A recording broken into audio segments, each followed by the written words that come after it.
Hi friends, Yari here with Third Eye Yari, and we're gonna start today with the Mediumship training deck.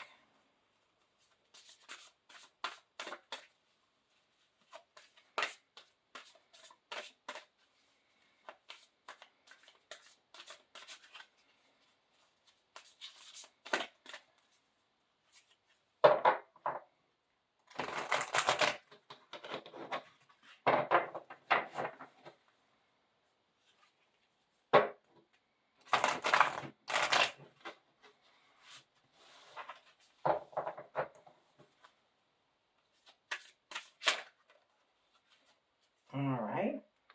Divine nudges. I love this because that's what your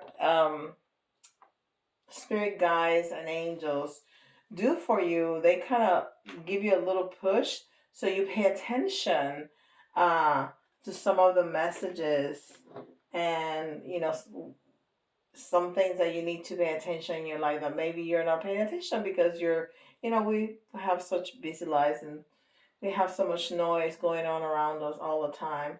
So they give us little nudges, and sometimes those nudges can be these readings like this, right? When you hear something and you go like, oh, okay, I never thought about that, right? Hopefully that'll be amazing if it serves you that way. All right, and this is Chakra Insight.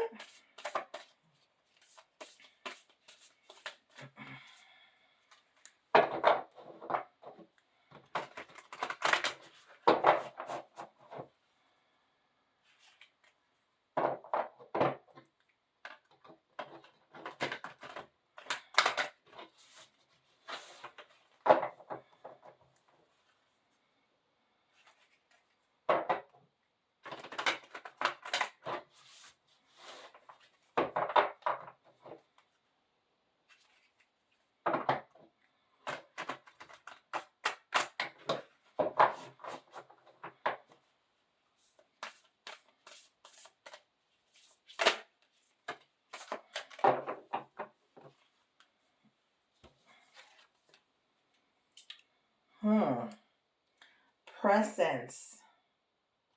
And I love it. This is number 44. So it's not only balanced. 44 is an angel number.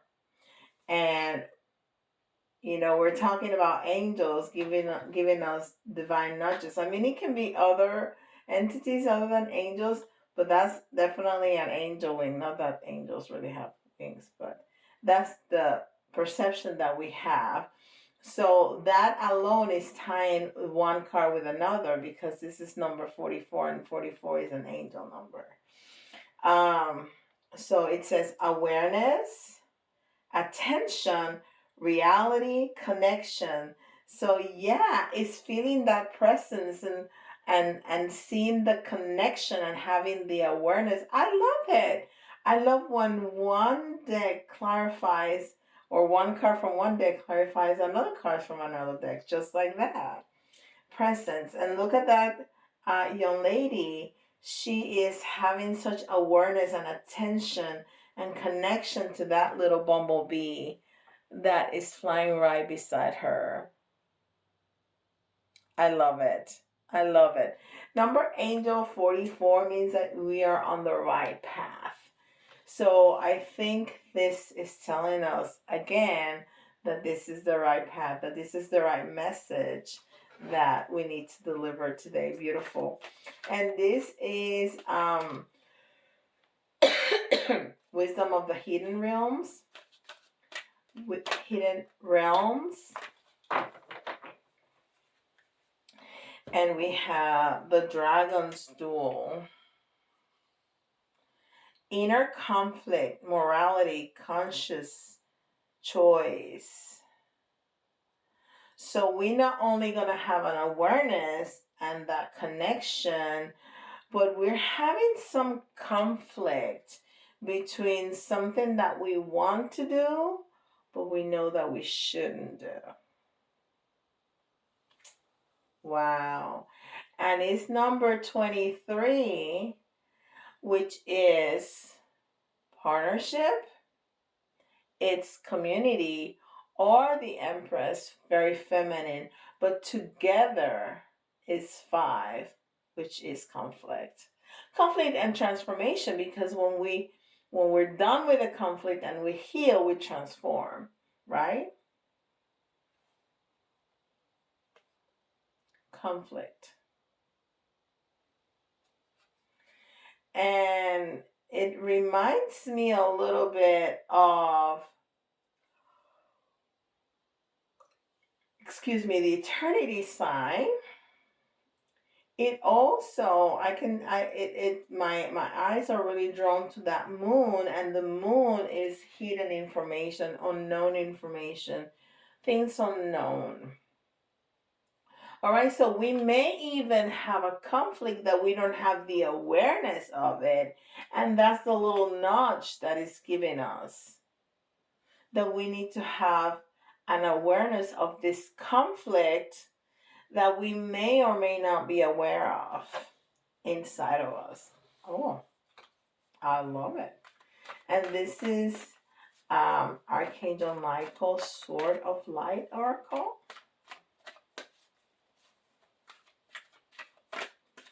Oh, an Archangel just stepped in. He's right here with us. I could feel his presence, and I love it. It's just, it overwhelms my heart in the most beautiful and positive way. All right.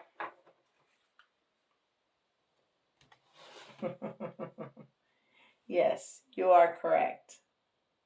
Yes, we are correct. This is exactly what we're talking about. Yes, you are correct. You have listened, listen to this. You have listened to your inner guidance and made a wise choice. Keep moving forward. Okay, so this is exactly what we're talking about. And look at the swirls in her hair. Look at that. Look at that. I mean, seriously. And it's number 38, the 3 again. From the feminine, the intuitive, right? The intuitive that we were talking about. We need to have that intuition. And the 8th, which is the strength card. So we have the strength to go inside, to pull from that intuition, to get those messages. Even if we don't understand them, we need to keep moving forward with it until we do understand it. Because those are the divine nudges that we get from the angels, from your spiritual guides, from God, from the universe, to push us to that understanding of that inner conflict that we may have, that we may or may not know that we are having with ourselves, so we can solve it and heal. Oh, beautiful. And 38 is 11, which is another angel number. It's also a master number. It's the master seer. It's very sensitive, spiritual. It's being aligned, right? That's the master number. Now 1111 is Archangel Michael. It's also Archangel Metatron, and it's also being in the right path. It's also being illuminated. Wow. Ooh, that's deep right there. All right, and this is the Good Tarot.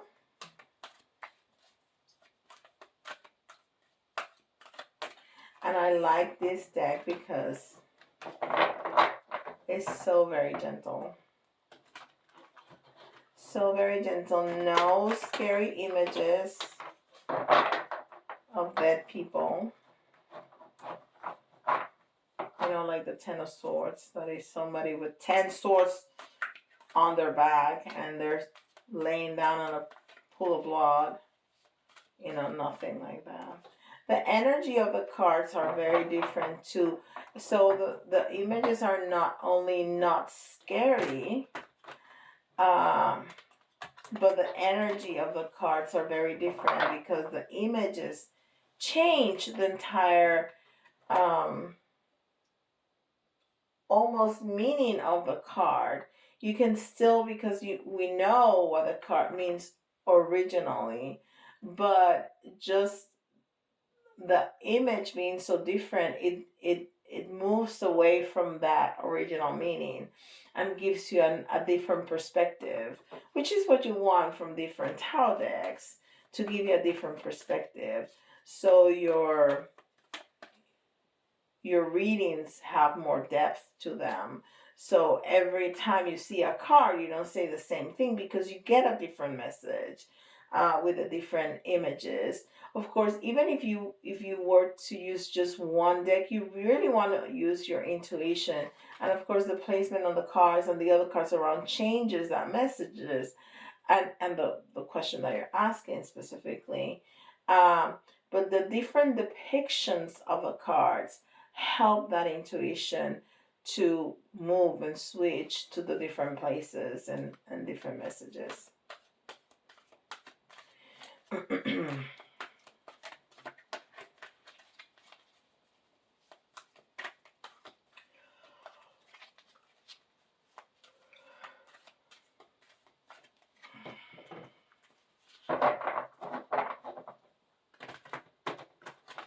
All right, let's do this.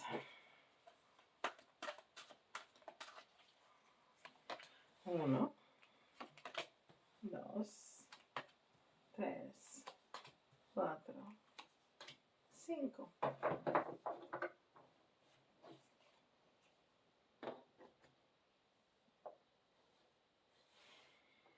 Wow. Okay. So we have the 5 of Water, which is the 5 of Cups in reverse. And the 5 of Cups in reverse originally is a very, very sad um card. It's that card where we see the image of the person and have his head is hanging and he has the 3 cups in front of him that are, spilled over, and behind his back there's 2 that are still straight up. So it's a very sad card about, grieving what you have lost and not being able, because you're still grieving. There's a phase.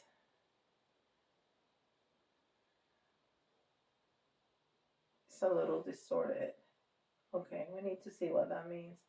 Um, it's a very sad, and because you're grieving, you're not able to see the blessings that's still around you. Now, this card doesn't have anything like that, right? But still, well, I'm not sure that's an expression of sadness, because that's almost an expression of curiosity. That mermaid, looking, just looking out,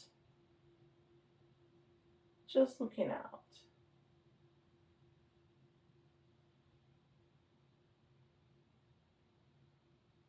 But there's some, and I never saw this before, there's some pearls that are falling on the side here. And maybe that's what she's looking for, and that's maybe what she's screaming about, that she lost her pearls. And she has a companion, a little seahorse, almost like the little dog in the Fool's card. But she's looking at the future, which is very different than the original Rita What depiction of the card. Now, this is in the reverse. So when it's in the reverse, that grief is lessened, okay? Or is something that had already, yeah, it's something that already happened. So it's not impacting us as strongly at this time. It has passed a little bit, it has lessened a little bit. And then we have the Page of Air. And the Page of Air is the Page of Swords. It's about messages. So look, we're getting messages from the divine. She's looking up, almost looking and waiting for those messages. And there's angel feathers, right? It's feathers here. She has feathers too, but there's feathers falling on her head where she's looking up. So I think it's referring back to those divine nudges and divine um, messages that we get when we go into that space of going within and listening to those messages. We can hear those messages. So she's actively looking up and waiting for the messages to fall on her. That is beautiful. So even though we had a moment of a lot of sadness, of some grief, of something lost, something valuable that we have lost, um, we are hopeful because we are looking up and we're waiting for those messages from the divine to come to us. And then we have the Nine of Waters. And the Nine of Waters is the Nine of Cups, which is it's a very good sign of abundance, of wish fulfillment, of things coming our way, of all our wishes coming true, it being right there on display for us to grab. Now, this person, this mermaid, yeah, she's looking at those pearls, she's looking at her diamonds. So she has all the abundance that she could ever want. She's very content. She's just very peacefully looking at her loot, right?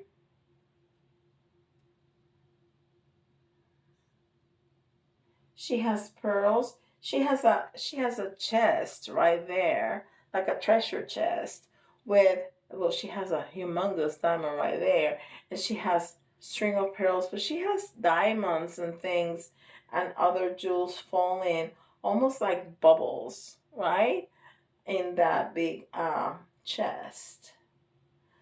So I think it's the promise from the universe that if we are willing to look inside and to wait for those messages, we're going to be able to heal. Not only heal, we're going to be able to manifest, which is what we were talking about yesterday. Manifest. And I'm pretty sure the magician was in this very same spot. So we're going to manifest everything that we could ever want and then some. Okay? All that abundance. So we have our outcome and our advice card.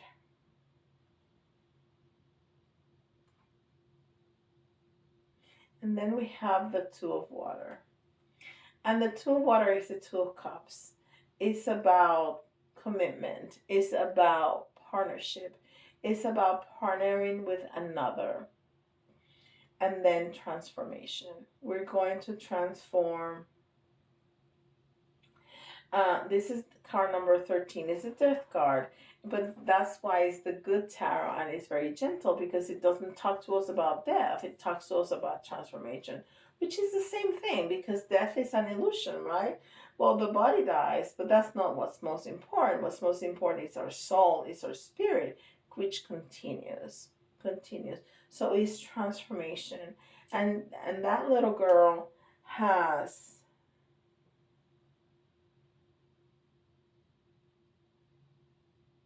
something on her hands that I cannot see what it is, but it's transforming, it's changing.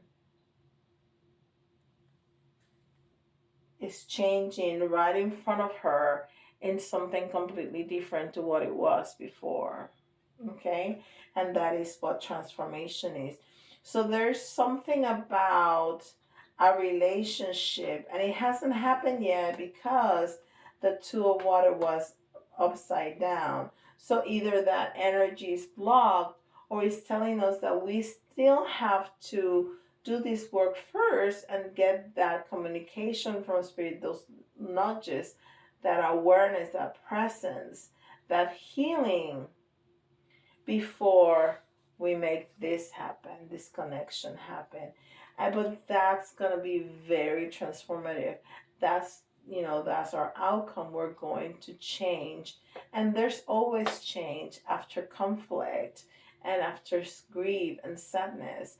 And we are able to look at that right in front of our faces. We are able to look at it in the eye, so we can transform, because healing is transformation.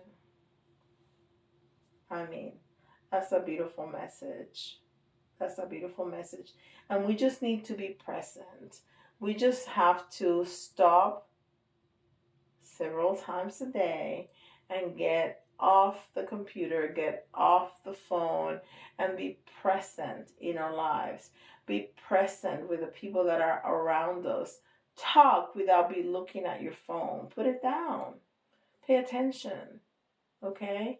I mean, I live on my phone. I do everything on my phone. I'm recording on my phone. So I understand the importance of the phone.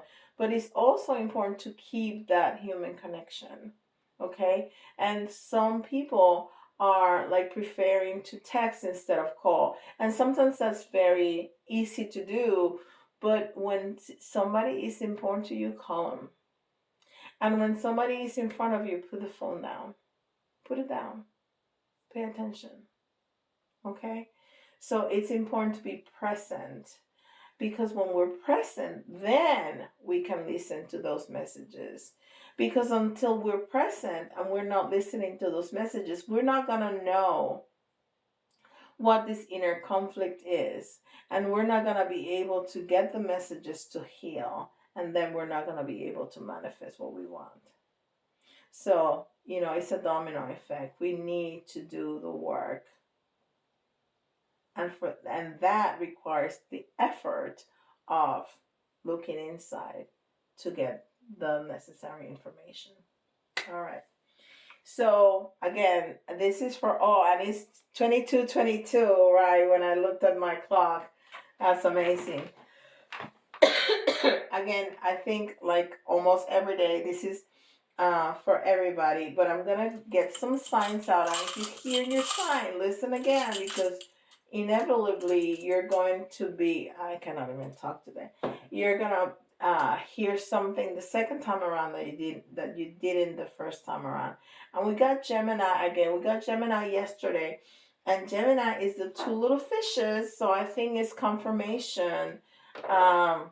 Gemini talks to us about twin flames, about connections, about communication.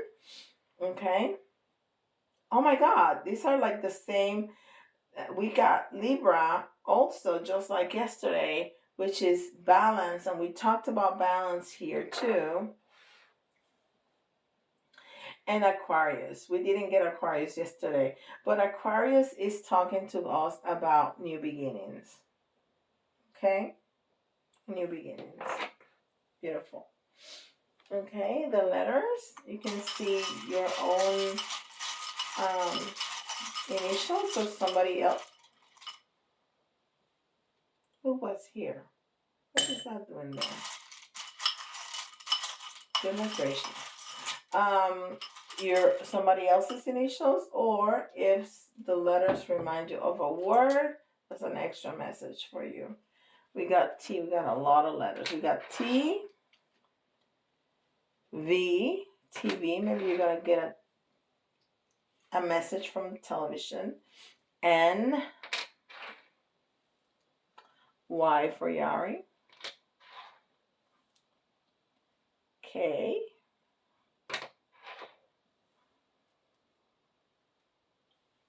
E, G, F,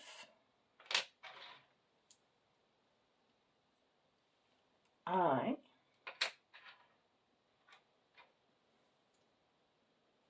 J,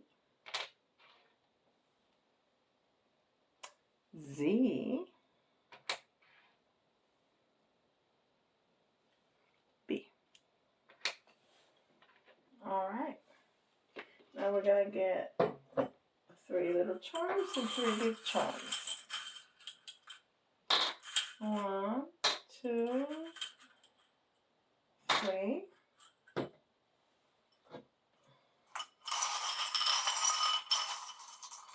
1, 2, 3.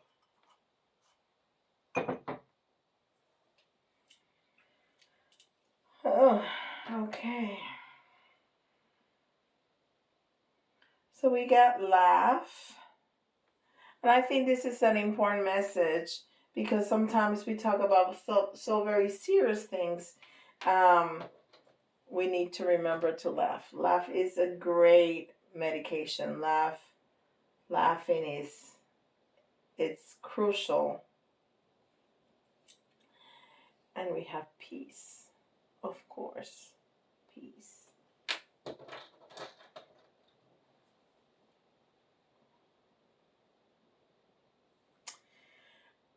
And we have this little key.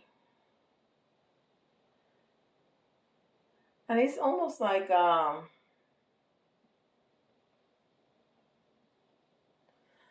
clover on top, but I almost see a heart in the very top.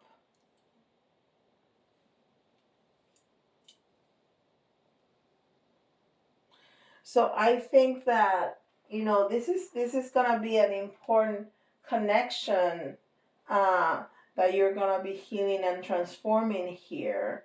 But there's the key, and the key is what I was telling you. You have to be present. You have to slow down and take that time and take that moment to get that information, to heal yourself in order to get this. There's a key to this. There is a key to this, and you need to follow this. We got this yesterday. So we have work to do. Yes? We were talking about this yesterday. We got work to do. You have to, and I've been saying this all along, that 2023 is going to be a year about manifestation, but you got to do the work. It's not going to happen. Well, you're going to be able to manifest stuff. I'm not saying you're not. But if you're not willing to do the work, the manifestation is not going to be as great. It's just not. You have to do the work. You have to do the work. And because we got so much water, I think that's why we got the turtle. The turtle also is a very guarded energy. You know, the turtle sleeps inside his little house, and when he perceives danger, it goes inside, right? And it's very soft inside, but that outside core is really hard. It's really hard. Also, the turtle moves very slowly, but is consistent. And I think that consistency is what's important, to keep moving. Even if it's just one little step at a time, you keep moving, you're going to get places. That rather than you sprint and then stop and don't move for 20 years. That's just not going to work. But if in the same 20 years you move every day, just a little bit at a time, you're going to get places, right? And we haven't seen this little book in a long time. And this little book is blank inside. And it always tells me that we are the co-creators. We're going to be the ones to write our own story. We have a blank book every single day where we decide, what are we going to fill it with? Is it going to be sadness? Is it going to be happiness? Is it going to be positive or negative? What is it? Is it going to be love, or is it going to be resentment? What are you going to fill your book with? What are you going to be able to go back and read your story and go like, wow, I did nothing. Or I did so much damage. Or wow, I touched people just with a smile. Or, you know, I really worked on myself and I have moved forward this much. It's up to you. It's up to all of us. And every day we have a brand new opportunity. We have it every second, actually. But you know, if you want to break it up in chunks of time, every day we have a new opportunity to write a new story. And you can choose what story you want to write, because it doesn't matter what circumstances you live at, you can always look at some positive. Just the fact that you're breathing is a positive. It beats the alternative, right? We cannot do anything in this lifetime if we're not here, if we're not present. You know, you ascend, you die, you know, you go to a different place and you reincarnate and you start all over again. But here, you gotta be present and you gotta do the work so you can have your ascension and your manifestation. Beautiful. Love it. Okay, guys, if you need any help with specifics about your own journey, hit me up at my website, therayari.com. And thank you for being here. Please don't forget to like, subscribe, and hit the notification bell. And leave me a comment. I love, love, love, love, love the comments. And I respond to every single one of them. So let me know how this resonates with you. What's your story? I love to hear it. And with that, I'll see you all tomorrow. Bye, guys.